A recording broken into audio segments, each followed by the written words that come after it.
Good morning. Rates are back up and holding steady, still up. Inflation reports are coming in not very encouraging as far as inflation being under control.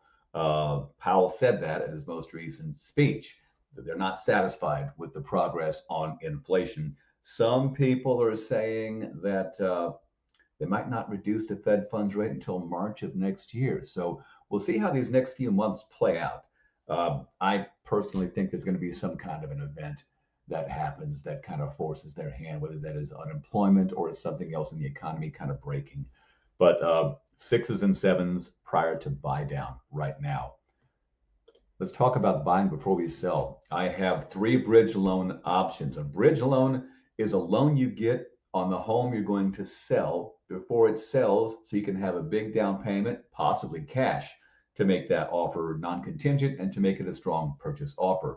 You also eliminate having to move twice by closing on the new home before you close on the sale of the home that you need to unload. So I have three options here.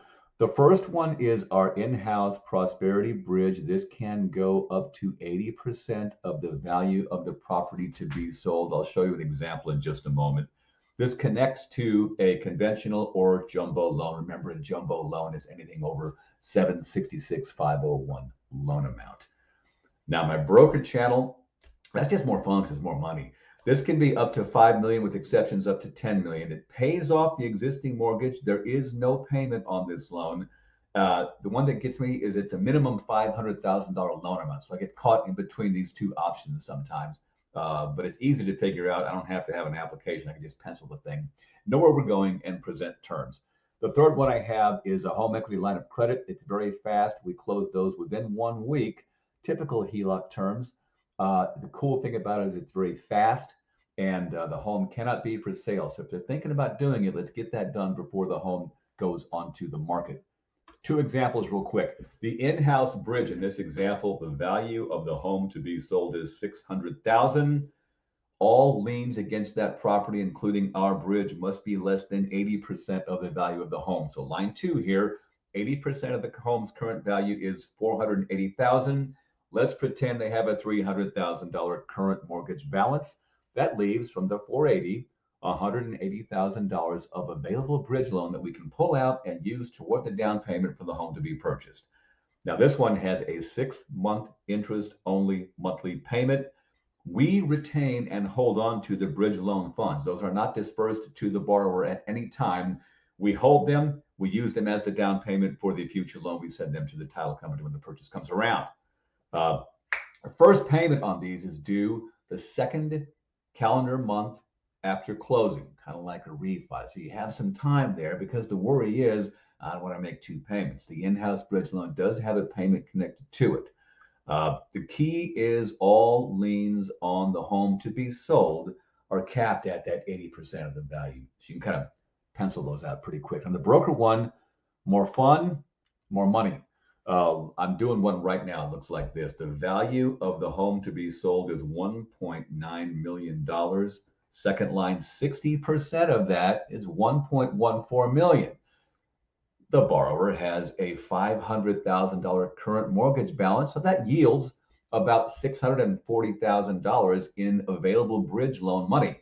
They can use that as a cash purchase if the house is that price, or they could combine that with the loan. And the loans that they combine them with are interesting. I'll tell you why. The bridge loan for this one does pay off the current mortgage, and there's no payments at all for a year. The lender retains 12 months of interest-only payments. Then if you sell the house in 2 months, they refund those 10 months that were not spent making monthly payments, okay? Now, even if we have no payment, this is key. Other lenders must calculate a monthly payment and place it into the debt ratio as a worst-case scenario, and that kills a lot of deals like this, because the debt ratio on $1 million loan, that might eat up a lot of their income. When using the same broker channel bridge loan lender for the bridge loan and the home to be purchased, they don't put a payment into the debt ratio. So there actually is no payment, and a mythical hypothetical payment is not held against you. And the rates on the purchase loan, think about like 7.5, no discount. It's right in line with the rates we were just looking at just now. So it's not like these things are crazy expensive, but I'm doing more and more of these. I can pencil them pretty quick. I don't need to have an application.